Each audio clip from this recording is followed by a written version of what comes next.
అందరికీ నమస్కారం అండి. శైలజ వినిపించే కథల ఛానల్కు స్వాగతం. ఈరోజు మనం మాచిరాజు కామేశ్వరరావు గారు రచించిన అమ్మాయి పెళ్ళి అనే కథను విందాం. ఈ కథ జూన్ 1976 చందమామలో ప్రచురింపబడింది.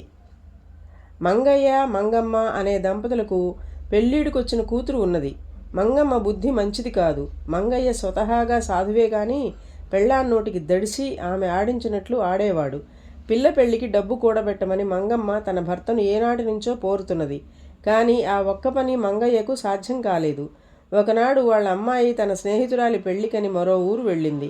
ఆ రోజు మధ్యాహ్నం మంగమ్మ తన మొగుడితో ఎలాగైనా మరో మాసంలాగా అమ్మాయి పెళ్లి చేసి తీరాలి.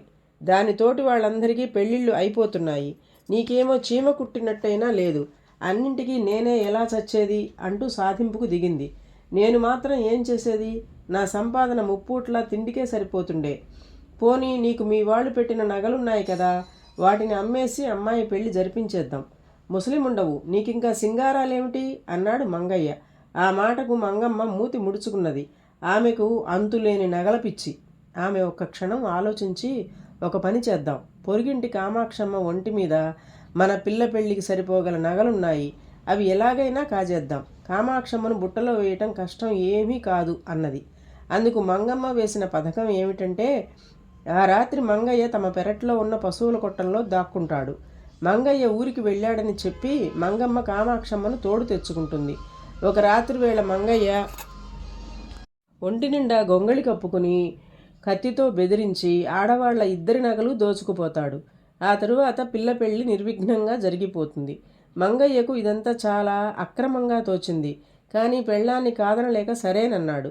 ఆ సాయంత్రం మంగమ్మ కామాక్షమ్మ ఇంటికి వెళ్ళి, ఇంటి ఆయన ఊరికి వెళ్ళాడు. అమ్మాయి స్నేహితురాలి పెళ్లికి వెళ్ళింది కదా, బిక్కుబిక్కుమంటూ ఒక్కతనే కూర్చోలేను కామాక్షమ్మ, కాస్త ఈ రాత్రికి వచ్చి నాకు తోడుగా ఉండు అన్నది. అలాగే మంగమ్మ, దానికేం భాగ్యం, రాత్రికి తప్పక వస్తాను అన్నది కామాక్షమ్మ. మంగమ్మ తన ఇంటికి తిరిగి వచ్చి చీకటి పడగానే భర్తకు భోజనం పెట్టి పశువుల కొట్టంలోకి పంపేసింది. తరువాత ఆమె అతనికి కాపు కుర్రవాడి గొంగళి చూపించి, ఇది ఒళ్ళంతా కప్పుకో, కత్తి చూపించినప్పుడు కఠినంగా మాట్లాడు, ఇద్దరి నగలు ఒలుసుకుపోవడం మాత్రం మరువకు, గొంతు మార్చు అని మళ్ళీ మళ్ళీ హెచ్చరించింది. చీకటి పడ్డాక కామాక్షమ్మ వచ్చింది. కామాక్షమ్మ తన నగలు తీసివేసి వస్తుందేమోనని మంగమ్మ భయపడింది. కానీ అలా జరగలేదు. కామాక్షమ్మ నగలన్నీ ఒంటి మీదే ఉన్నాయి. ఆడవాళ్ళిద్దరూ కాసేపు పిచ్చాపాటి మాట్లాడుకున్నాక మంగమ్మ ఎదురు చూస్తున్నట్టుగా నిండా గొంగళి కప్పుకొని భయంకరంగా అరుస్తూ కత్తి చేత పట్టుకుని ఒక ఆకారం రానే వచ్చింది. మంగమ్మ కెవ్వుమని, బాబోయ్ దొంగాడు, మన నగలు కాజేయుడు కదా అంటూ భయం నటించింది. అంతటితో ఆగక ఆమె తన నగలన్నీ తీసి ఇస్తూ, కామాక్షమ్మ, బతికుంటే బలుసాకు తినవచ్చు, నీ నగలు కూడా తీసి ఇచ్చేయి అని కామాక్షమ్మతో అన్నది. ఇద్దరూ తమ నగలు తీసి ముసుగు మనిషికి ఇచ్చేశారు. ఆ మనిషి పెరట్లోకి వెళ్ళిపోయాడు. ఆ రాత్రి ఆడవాళ్లు మరి నిద్రపోలేదు. ఒకరినొకరు ఓదార్చుకుంటూ కూర్చున్నారు. వెలుగు రాగానే ఈ విషయం నలుగురికి చెబుతానని కామాక్షమ్మ వెళ్ళిపోయింది. మంగమ్మ చప్పున పెరట్లోకి వచ్చి పాకలో ఉన్న భర్తను తట్టి లేపింది. మంగయ్య కళ్ళు నులుముకుంటూ లేచి, అప్పుడే కామాక్షమ్మ వచ్చిందా అన్నాడు పెద్దగా ఆవలిస్తూ. మంగమ్మ నిర్ఘాంతపోయి, అదేమిటి, రాత్రి మా ఇద్దరి నగలు పట్టుకుపోయింది నువ్వు కాదు అని అనుమానంగా అడిగింది.